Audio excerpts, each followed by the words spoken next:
مصطفى مصطفى منبع للصفا سيد الأنبياء مشعل في الوفا كان في عطفه لليتامى دفاع.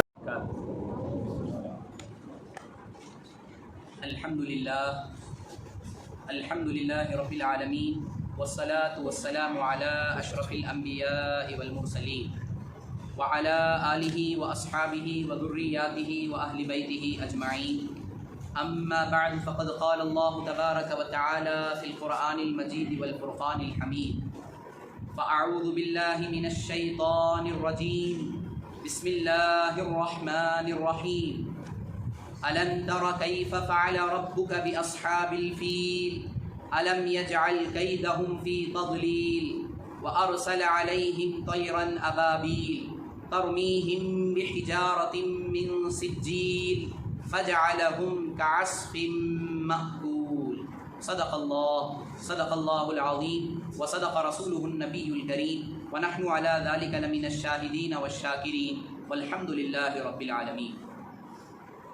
آئیے سب سے پہلے عقیدت اور محبت کے ساتھ حضور اکرم نور مجسم صلی اللہ علیہ وسلم کی مقدس بارگاہ میں ہدیہ درود و سلام کا نذرانہ پیش کریں. اللہم صلی علی سیدنا محمد وعلی آل سیدنا محمد وبارک وسلم صلاۃ و سلاما علیک یا رسول اللہ صلی اللہ تعالی علیہ وسلم. اللہ تعالیٰ کا بے انتہا فضل و کرم ہے، اس کا کروڑ احسان ہے کہ اللہ سبحانہ و تعالیٰ نے ہم گناہگار بندوں کو اپنے پیارے حبیب جناب محمد الرسول اللہ صلی اللہ علیہ وسلم کی امت میں پیدا فرمایا اور ہمیں آپ کا امتی ہونے کا فخر اور شرف عطا فرمایا. انشاءاللہ آج آپ حضرات کے سامنے سورۃ الفیل جو مکۃ المکرمہ میں ہجرت سے پہلے نازل ہوئی، اس سورت میں 5 آیتیں ہیں اور اللہ تبارک و تعالیٰ نے اس سورت میں واقعہ فیل کو بیان فرمایا. جس سال یہ واقعہ پیش آیا اس سال کو عام الفیل کہا جاتا ہے، اور اسی سال اس واقعے کے تقریباً 50 دن بعد حضور اکرم نور مجسم صلی اللہ علیہ وسلم اس دنیا میں تشریف لائے، یعنی آپ کی ولادت باسعادت ہوئی. یعنی جب یہ واقعہ پیش آیا جسے واقعہ فیل کہا جاتا ہے، تو اس واقعے کے تقریباً 50 دن بعد ہمارے نبی صلی اللہ علیہ وسلم پیدا ہوئے. محترم حضرات، اس واقعے کا پس منظر یہ ہے کہ یمن اور حبشہ کا بادشاہ تھا جس کا نام ابرہہ تھا. یہ بڑا حسد خور تھا، حاسد تھا. جب اس نے دیکھا حج کے موسم میں لوگ بیت اللہ کا حج کرنے کی تیاری کرتے ہیں تو اس کو حسد ہوا. اس نے خواہش کی کہ جس طرح مکہ مکرمہ میں کعبۃ اللہ کا طواف کرنے کے لیے لوگ دور دراز سے سفر کر کے حج کرنے کے لیے، عمرہ کرنے کے لیے لوگ خانہ کعبہ کے پاس جا کر مکہ مکرمہ پہنچ کر طواف کرتے ہیں، تو اس نے یہ سوچا کہ میں بھی ایک عبادت خانہ بناؤں. یہ عیسائی تھا، عیسائی مذہب سے تعلق رکھنے والا تھا. اس نے صنعاء نامی ایک شہر میں ایک کنیسہ بنایا. کنیسہ کہتے ہیں عبادت خانے کو. اس نے ایک بڑی بلڈنگ بنائی عبادت خانے کے طور پر، اور اس نے سوچا کہ لوگ مکہ مکرمہ جانے کے بجائے یہاں آ کر اس کنیسہ کا طواف کریں. اور اس کی ایک وجہ یہ بھی تھی کہ مکہ مکرمہ کوئی ٹورسٹ پلیس نہیں ہے. مکہ مکرمہ میں اللہ تعالیٰ کی مقدس نشانیاں ہیں. اللہ تعالیٰ نے عبادت خانہ، سب سے پہلا گھر عبادت کا اللہ نے مکہ مکرمہ میں بنایا، جسے ہم کعبۃ اللہ کے نام سے یاد کرتے ہیں. اس کی سب سے پہلے تعمیر حضرت آدم علیہ نبینا علیہ السلام نے کی. پھر بعد میں وقتاً فوقتاً دیگر انبیاء اس خانہ کعبہ کا طواف کرتے رہے. ایک روایت کے مطابق نوح علیہ السلام کے زمانے میں طوفان نوح کی وجہ سے خانہ کعبہ کی جو تعمیر، جو بلڈنگ بنی ہوئی تھی وہ منہدم ہو گئی. جو دیواریں بنی ہوئی تھی وہ گر گئیں، لیکن اس کی بنیاد باقی تھی. پھر حضرت ابراہیم علیہ نبینا علیہ السلام نے اللہ کے حکم سے دوبارہ اس کی تعمیر کی. پھر اس کے بعد یہ سلسلہ چلتا رہا. ساری دنیا میں ایک ہی کعبہ ہے، وہ کعبۃ اللہ ہے جو مکۃ المکرمہ میں ہے. اور زمانے جاہلیت میں صرف مسلمان نہیں بلکہ کفار بھی اس گھر کی عظمت اور اس گھر کی کبریائی کو مانتے تھے. یعنی کفار کے لیے بھی وہ جگہ ریسپیکٹیبل جگہ تھی. کفار بھی خانہ کعبہ کا ادب و احترام کرتے، اس کا طواف کرتے۔ یہ اور بات ہے کہ وہ لوگ کافر ہیں اس وجہ سے کہ وہ اللہ کے علاوہ دوسرے بتوں کو بھی معبود جانتے تھے، معبود سمجھتے تھے۔ تو خانہ کعبہ مکہ المکرمہ میں ہے، اور وہاں کے لوگوں کے لیے خانہ کعبہ ہونے کی وجہ سے عرب کے لوگوں کے لیے وہ خانہ کعبہ اکانومی کی ایک وجہ بھی بن چکی تھی کہ لوگ وہاں، دنیا بھر کے لوگ وہاں آتے ہیں، ہزاروں کی تعداد میں، لاکھوں کی تعداد میں لوگ وہاں کا سفر کرتے ہیں، وہاں آ کر عبادت کرتے ہیں، اور اس وجہ سے عرب کے لوگوں کی انکم اور ان کی اکانومی بھی بڑھتی جا رہی تھی۔ یہ دیکھ کر ابرہہ جو بادشاہ تھا وہ حسد کرنے لگا، اور اس نے سوچا کہ یمن میں بھی صنعاء نامی ایک شہر میں ایک کنیسہ کو بنایا جائے، لوگ یہاں آئیں اور اس کا طواف کریں۔ جب یہ خبر عرب کے لوگوں کو پہنچی تو عرب کے لوگوں کو یہ بات بہت ناگوار گزری۔ قبیلہ بنو کنانہ کے ایک شخص نے مقام صنعاء کا سفر کیا، اور وہاں پہنچ کر جو عبادت خانہ ابرہہ نے بنایا تھا، کنیسہ جو بنایا تھا، وہاں بنی کنانہ کا ایک شخص پہنچ کر اس کے عبادت خانے میں گندگی کر دی، قضائے حاجت کر دیا، ٹوائلٹ کر دیا، اور کرنے کے بعد اس مقام کو گندگی سے بھر دیا۔ تو جب یہ خبر ظالم بادشاہ ابرہہ کو پہنچی تو وہ بڑا غصہ ہوا، بڑے طیش میں آیا، اور اس نے قسم کھائی کہ اب میں خانہ کعبہ کو منہدم کر کے رہوں گا۔ یعنی جو لوگ کعبۃ اللہ کا طواف کرتے ہیں، دور دراز سے جا کر وہاں طواف کرتے ہیں، وہاں عبادت کرتے ہیں، اب میں اس خانہ کعبہ کو رہنے نہیں دوں گا۔ میں قسم کھاتا ہوں کہ میں سفر کروں گا اور کعبۃ اللہ کو گرا دوں گا، العیاذ باللہ، معاذ اللہ رب العالمین۔ تو محترم حضرات، ابرہہ جو بادشاہ قسم کھائی، اور اس کے بعد اپنا لشکر لے کر اپنے شہر سے نکلا، اور اس کے لشکر میں بڑے بڑے ہاتھی تھے، ہاتھیوں کی ایک بڑی تعداد تھی، اور ان ہاتھیوں میں جسے ایلیفینٹ کہا جاتا ہے، اور عربی زبان میں ہاتھی کو فیل کہا جاتا ہے، اسی مناسبت سے اس سورہ کا نام سورۃ الفیل رکھا گیا۔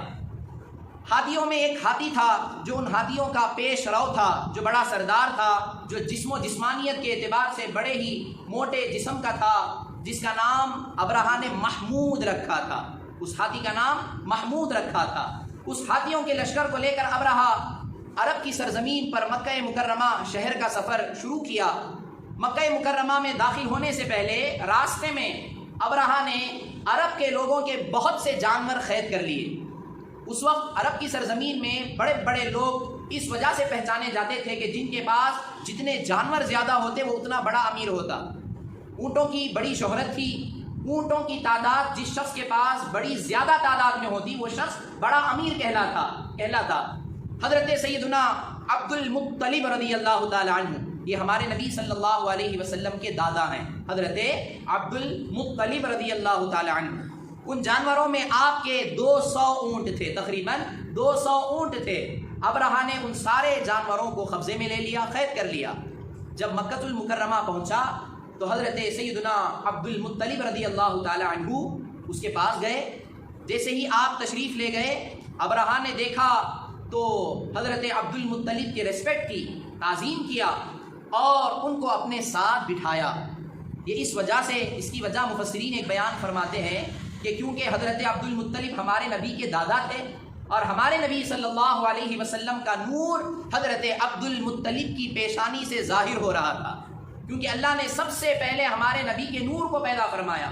وہ نور حضرت آدم علیہ السلام سے منتقل ہوتا ہوا حضرت عبد المطلب کی پیشانی پر جب جگمگا رہا تھا، تو اس نور کی شمع کی وجہ سے، اس نور کی نورانیت کی وجہ سے جب ابرہہ نے دیکھا تو حضرت عبد المطلب کی تعظیم کی، ریسپیکٹ کیا، اور اپنی جگہ بٹھایا، اور پوچھا آپ کے آنے کا مقصد کیا ہے، آپ میرے پاس کیوں تشریف لائے، کیا وجہ ہے؟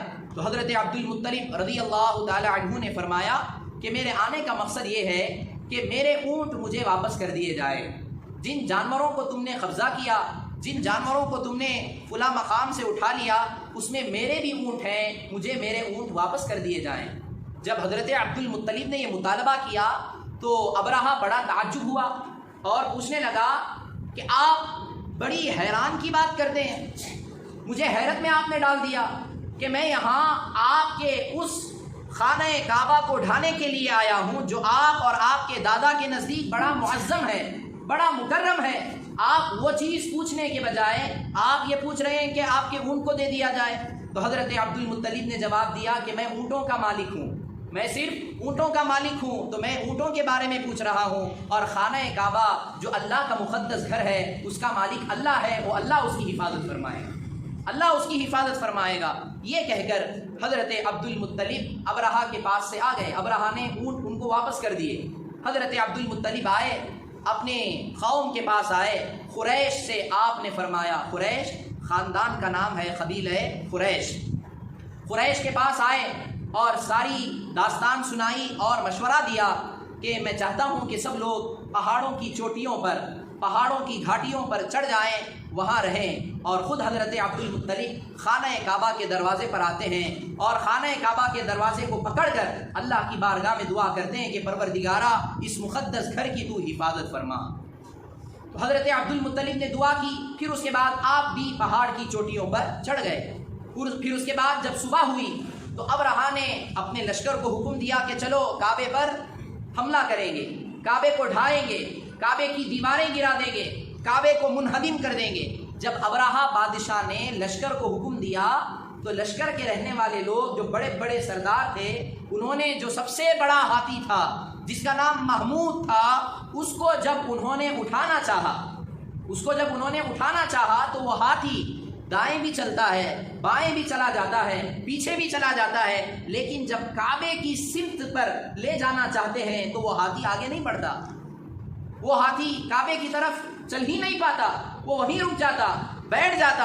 اگر اس کو دائیں طرف لے جاتے تو دائیں طرف چلتا، بائیں طرف لے جاتے تو بائیں طرف چلا جاتا، پیچھے کی طرف لے جاتے تو پیچھے چلا جاتا۔ لیکن جب کعبے کی طرف لے جانا جاتا تاکہ کعبے کو ان ہاتھیوں کے ذریعے کعبے کو منہدم کر دیا جائے، کعبے کو گرا دیا جائے، تو وہ ہاتھی کعبے کی طرف نہیں پڑتا۔ تو اسی دوران جب ابرہا اس کے باوجود بھی باز نہیں آیا، بہت سے لوگوں نے جب یہ دیکھا، یہ ماجرا دیکھا کہ ہاتھی آگے نہیں بڑھ رہا ہے، تو بہت سے لوگ باز آ گئے اور واپس چلے گئے، سمجھ گئے کہ یہ اللہ تعالیٰ کی طرف سے عذاب آنے والا ہے، اللہ تعالیٰ کی اس میں حکمت ہے، تو بہت سے لوگ باز آ گئے۔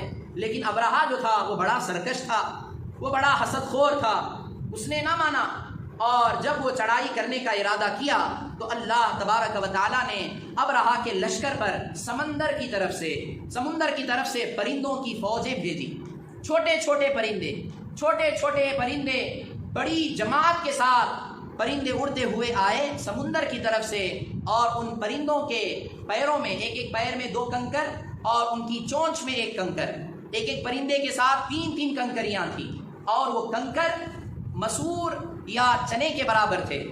مفسرین فرماتے ہیں کہ وہ کنکر جو تھے جو مٹی سے بنتے ہیں، کنکر ذرات جنہیں کہا جاتا ہے، چھوٹے چھوٹے کنکر، وہ چنے یا مسور کے برابر تھے، وہ دونوں پیروں میں 2 اور ان کی چونچ میں 1، وہ کنکر لیتے ہوئے پرندے آئے، اور ان ہاتھیوں پر جو لوگ سوار تھے ان پر اللہ کے حکم سے ان پرندوں نے کنکر کو پھینکا۔ جیسے ہی سنگریزی کی، جیسے ہی کنکر کو انہوں نے پھینکا تو روایتوں میں آیا کہ جو شخص ہاتھیوں پر سوار تھے وہ صرف ایسے ہی نہیں سوار تھے، وہ جنگ کا لباس پہنے ہوئے تھے، ان کے سر پر لوہے کی ٹوپی تھی اور ان کے جسم پر لوہے کا لباس تھا، پھر اس کے اوپر وہ ہاتھیوں پر بیٹھے ہوئے تھے۔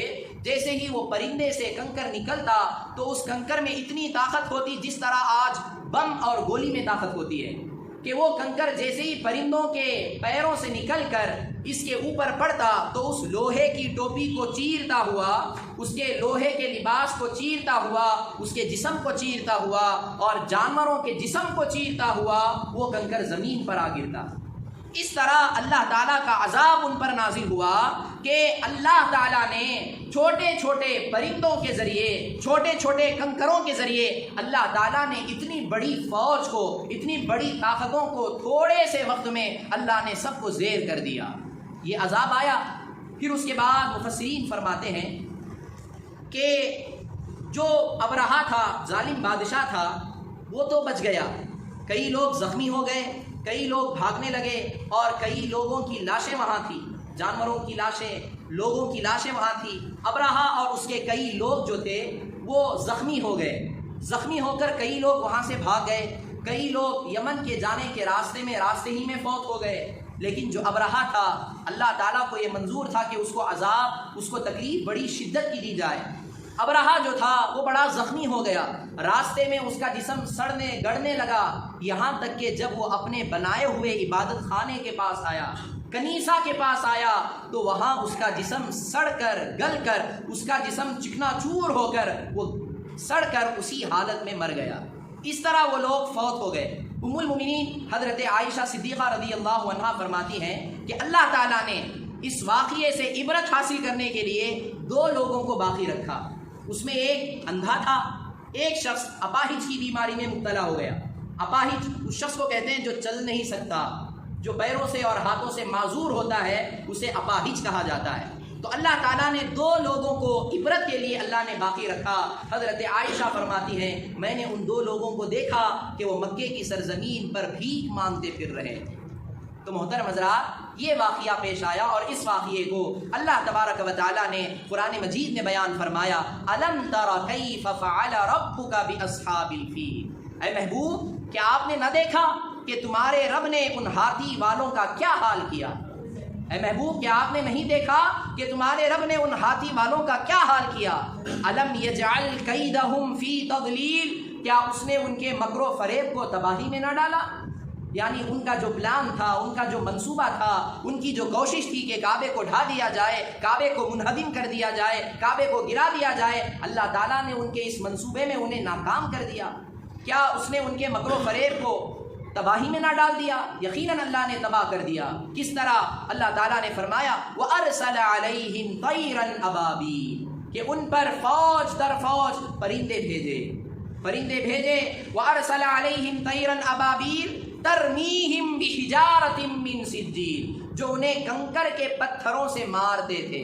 ترمیہم یہ رمی سے بنا ہے، جس طرح حاجی لوگ حج میں جا کر رمی جمرات کرتے ہیں، شیطان پر کنکریاں مارتے ہیں، اسی لیے عربی زبان میں اسے رمی جمرات کہا جاتا ہے۔ رمی کرنا یعنی چھوٹے چھوٹے پتھر سے شیطان کو کنکریاں مارنا، اسے کیا کہتے ہیں؟ رمی کہتے ہیں۔ اسی رمی سے اللہ نے یہاں فرمایا ترمیہم، کہ وہ چھوٹے چھوٹے پرندے جو تھے وہ چھوٹے چھوٹے کنکر کے پتھروں سے انہیں مارتے تھے۔ پھر اس کے بعد اللہ نے فرمایا ان کا حال کیا ہوا، فَجَعَلَهُمْ كَعَصْفٍ مَّأْكُولٍ، تو انہیں جانوروں کے کھائے ہوئے بھوسے کی طرح کر دیا۔ جس طرح جانور کوئی بھوسا کھاتا ہے، بھوسا کھانے کے بعد جس طرح بھوسا ہوتا ہے، کھائے ہوئے بھوسا، جانور کھانے کے بعد جو بھوسا بچ جاتا ہے، جو شکل اختیار کرتا ہے، اللہ تعالیٰ نے ان کی حالت اس طرح کر دی۔ تو محترم حضرات، یہ رہا اس سورت کا ترجمہ۔ اور ایک مرتبہ اس سورت کے ترجمے کو سن لیں کہ اللہ تعالیٰ نے فرمایا الم تر کیف فعل ربک باصحاب الفیل، اے محبوب کیا آپ نے نہ دیکھا؟ اور یاد رکھیں یہاں اللہ نے یہ فرمایا اے محبوب کیا آپ نے نہیں دیکھا۔ عرب میں یہ جملہ اس وقت کہا جاتا ہے جب کوئی شخص اس واقعے کو دیکھا ہوا ہو۔ اب حضور اکرم صلی اللہ علیہ وسلم تو اس وقت پیدا نہیں ہوئے تھے، جب یہ واقعہ پیش آیا حضور پیدا نہیں ہوئے تھے، اس واقعے کے تقریباً 50 دن بعد پیدا ہوئے، لیکن اللہ فرماتا ہے محبوب کیا آپ نے نہیں دیکھا؟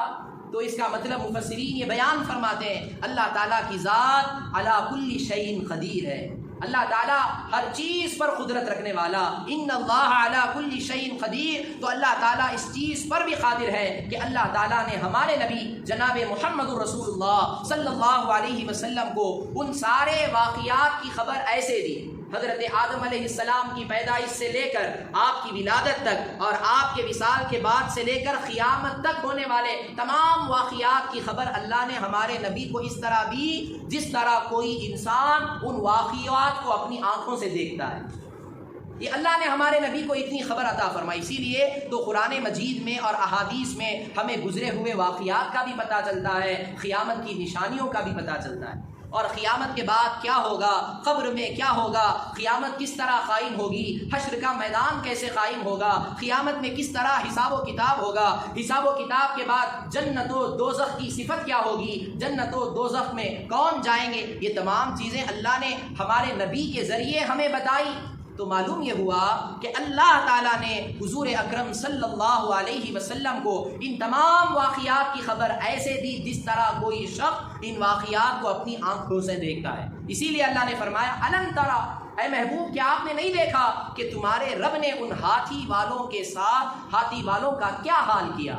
الم یجعل کیدہم فی تضلیل، کیا اس نے ان کے مکر و فریب کو تباہی میں نہ ڈالا؟ وَأَرْسَلَ عَلَيْهِمْ طَيْرًا أَبَابِيلَ، اور ان پر فوج در فوج پرندے بھیجے، تَرْمِيهِمْ بِحِجَارَةٍ مِّن سِجِّيلٍ، جو انہیں کنکر کے پتھروں سے مارتے تھے، فَجَعَلَهُمْ كَعَصْفٍ مَّأْكُولٍ، تو انہیں جانوروں کے کھائے ہوئے بھوسے کی طرح کر دیا۔ محترم حضرات، اس صورت سے ہمیں کیا سبق ملا؟ یاد رکھیں اللہ تعالیٰ کی قدرت، اللہ تعالیٰ کی حکمت اللہ جانتا ہے، بس ہمیں اس پر ایمان اور یقین رکھنا ہے۔ دیکھیں کہ مقابلے کے لیے بڑے بڑے جانور آئے ہوئے تھے، بڑا لشکر تھا، بڑی تعداد تھی، لیکن اللہ تعالیٰ کی قدرت جب کسی کو زیر کرنا چاہے تو اتنے بڑے لشکر اور اتنے بڑے جانوروں کے مقابلے میں اللہ نے چھوٹے چھوٹے پرندے اور چھوٹے چھوٹے کنکر کے ذریعے اللہ نے انہیں زیر کر دیا۔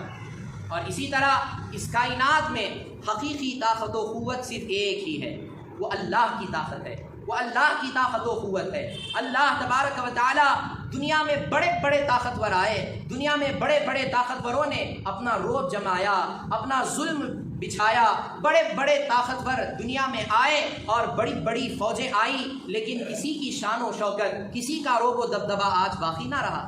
فرعون سے بڑا ظالم کون ہو سکتا ہے؟ نمرود سے بڑا بدبخت کون ہو سکتا ہے؟ اس طرح حامان سے بڑا مالدار اور بڑی جرت کرنے والا کون ہو سکتا ہے؟ اتنے بڑے بڑے لوگ آئے، لیکن اللہ تعالیٰ کی قدرت، اللہ تعالیٰ کی حکمت کو کون جانے؟ اللہ تعالیٰ قرآن مجید میں فرماتا ہے کہ وَلَا يَحْسَبَنَّ الَّذِينَ كَفَرُوا أَنَّمَا نُمْلِي لَهُمْ خَيْرٌ لِأَنفُسِهِمْ، بے شک کافر لوگ ہرگز یہ گمان نہ کریں کہ جو اللہ نے انہیں ڈھیل دی ہے، اللہ نے انہیں جو مہلت دی ہے وہ ان کے لیے بہتر ہے، ہرگز ایسا گمان نہ کریں۔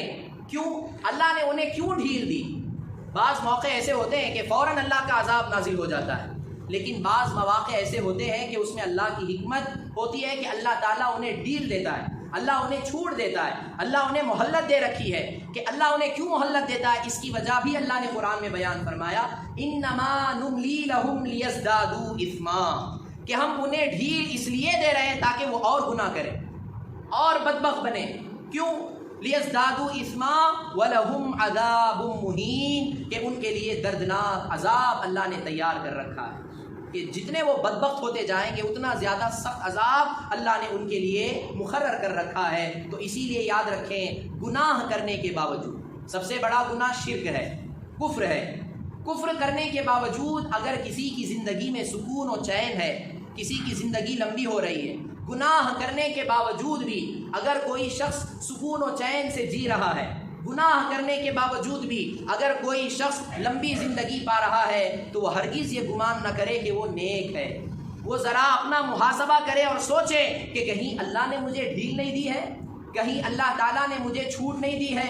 یہ اللہ تعالیٰ جب تک چاہتا ہے انہیں چھوٹ دے دیتا ہے، لیکن جب اللہ پکڑ فرماتا ہے، لیکن اللہ تعالیٰ جب ان لوگوں کو پکڑتا ہے تو انہیں ریزہ ریزہ کر دیتا ہے، جس طرح ابرہا کے لشکر کو اللہ نے ریزہ ریزہ کر دیا۔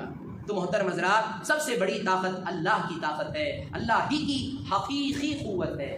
تو اللہ تعالیٰ کی بارگاہ میں دعا کریں، اللہ تعالیٰ ہم تمام کو صحیح معنوں میں اس کی قدرت اور حکمت پر مکمل ایمان رکھنے کی توفیق عطا فرمائے۔ اللہ تعالیٰ ہم تمام کو ایمان کے تقاضوں پر عمل کی توفیق عطا فرمائے۔ آمین۔ وآخر دعوانا ان الحمد للہ رب العالمین۔ درود پاک پڑھیں، اللہم صلی علی سیدنا